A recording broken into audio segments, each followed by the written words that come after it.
Hi, I'm Hobie1. This is Red Chair Reading. Tonight we're reading the Black Book of Secrets by F.E. Higgins, Chapter 26. Extract from the Black Book of Secrets, The Coffin Maker's Confession.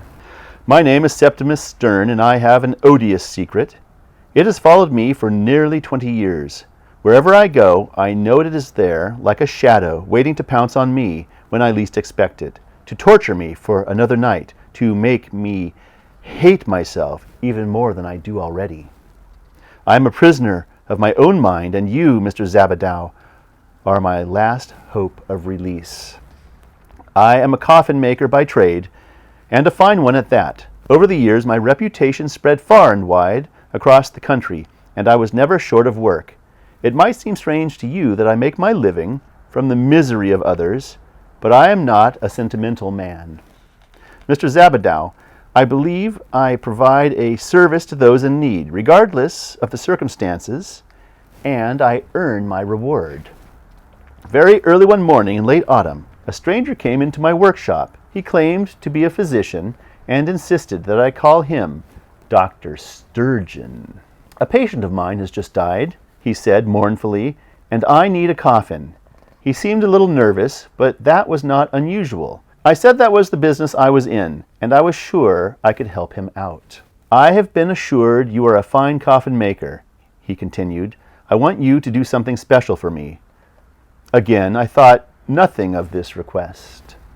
I presumed he meant that I should line the box in a luxurious material, silk perhaps, or maybe use a more expensive wood.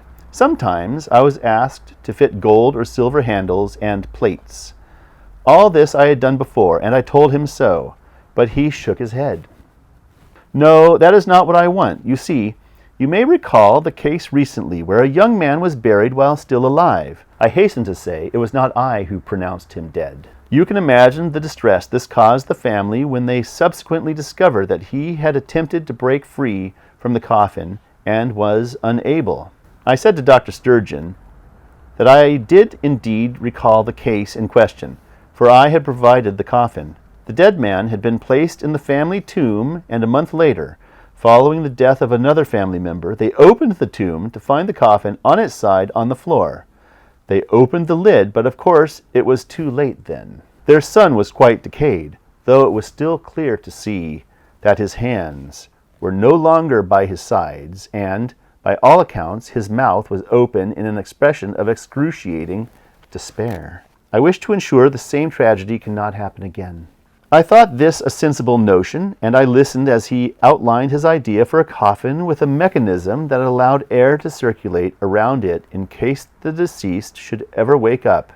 We agreed on a price, and as speed was of the essence, I started to work straight away.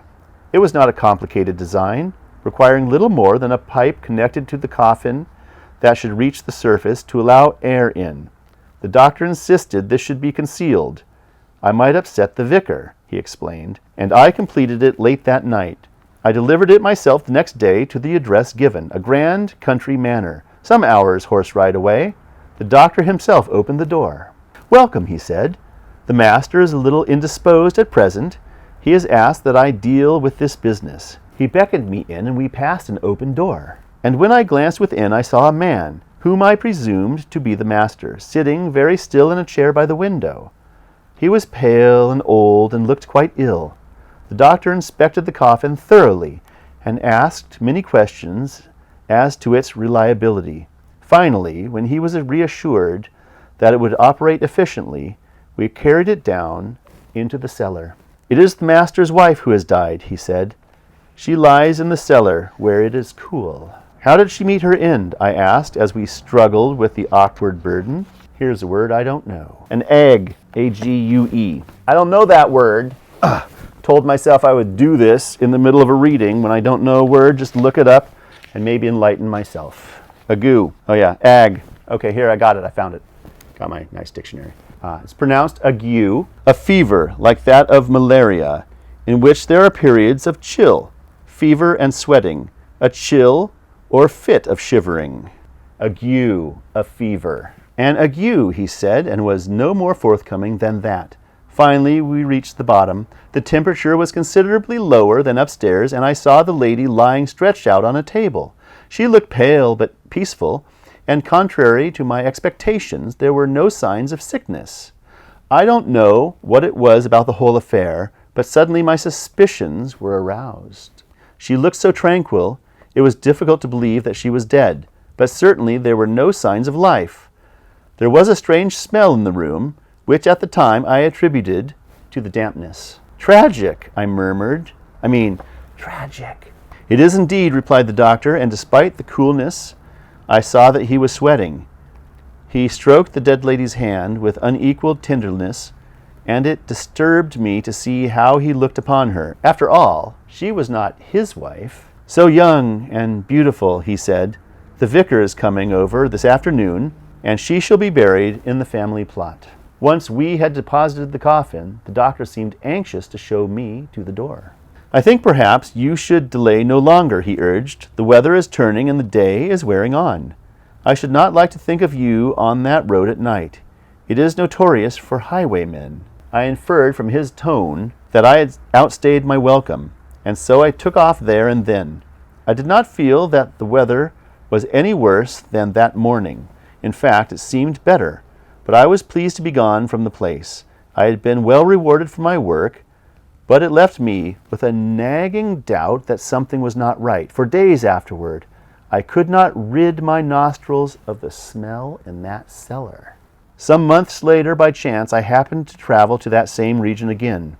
An impulse made me to take the fork in the road that led to the manor, and I stopped at the gates.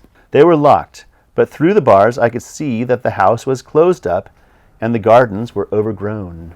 There was a notice on the pillar that the property was up for sale, and to contact the agents, Messrs. Ch26 and Butterworth, in the next town. As that was my intended destination, I paid a visit to their offices to inquire as to the whereabouts of the owner. I spoke to Mr. Ch26, a most affable gentleman, who answered my many inquiries comprehensively. Strange affair, he said. First the wife dies, and then the master. Only the son left. He inherited the lot. He's gone abroad and left instructions for us to dispose of the property on his behalf. Should make him a small fortune. Son? I queried. Aye, a doctor. How did the old man die? I asked. Now that's an even queerer tale. The night after the wife was buried, the doctor heard screaming from his father's room. He ran in and found his father half dead in his bed, purple in the face, hardly able to move, apparently, barely able to speak. He told the doctor that he had woken to see his dead wife kneeling over him with her hands around his throat, strangling him. He died soon after. The shock killed him. He had a feeble constitution, and his heart couldn't take it. I feel sorry for the son. The poor chap lost a father and a stepmother in one go. You mean the dead woman wasn't his mother? Mr. Ch26 shook his head. His real mother died when he was but a lad, and his father married again. She was the prettiest lady I ever did see, though nearly 40 years his junior. Don't know what she saw in him myself. I thanked Mr. Ch26 for his time and went on my way. But I was even more unsettled than before. My curiosity had been satisfied, but my suspicions had not been allayed, as had been my intention all along. I paid a visit to the apothecary to purchase a cough remedy. When I entered the shop, I was halted in my tracks by a potent and unmistakable smell, the very same smell I had noticed in the cellar at the manor. When he heard the bell, the apothecary came out to see me. What is that smell? I asked without delay. If this is interesting to you, please be sure to boop the like button. You'll help the video spread to other people. You'll be helping me out, and thank you very much. What is that smell? Ah, he said conspiratorially, it is my very own special sleep remedy, highly effective, very powerful. It sends a person into a deep sleep, and once asleep, they look quite lifeless and cannot feel pain. I believe the surgeons in the hospitals might find it useful in operations. Tell me, I said with a quickening heart, do you know a Dr. Sturgeon?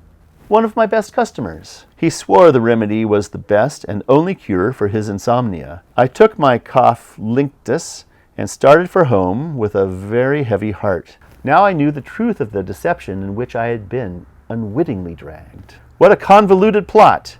Only the most devilish of minds could have dreamed it up. After all, how can you try a ghost for murder? You see, Mr. Zabadow, I believed the young doctor administered the apothecary's potion to his father's wife and tricked his father into believing she had died. Then, with the aid of my coffin, he buried her. While underground, she could still breathe, so when the potion wore off and he unearthed her later that night, she was sufficiently alive to appear at her husband's bedside and to half strangle him, knowing that his heart was feeble. So not only did the doctor inherit his estate, but also his young wife. Doubtless now the two of them are enjoying the fruits of their wickedness in a far-off country. I cannot forgive myself for the part I played.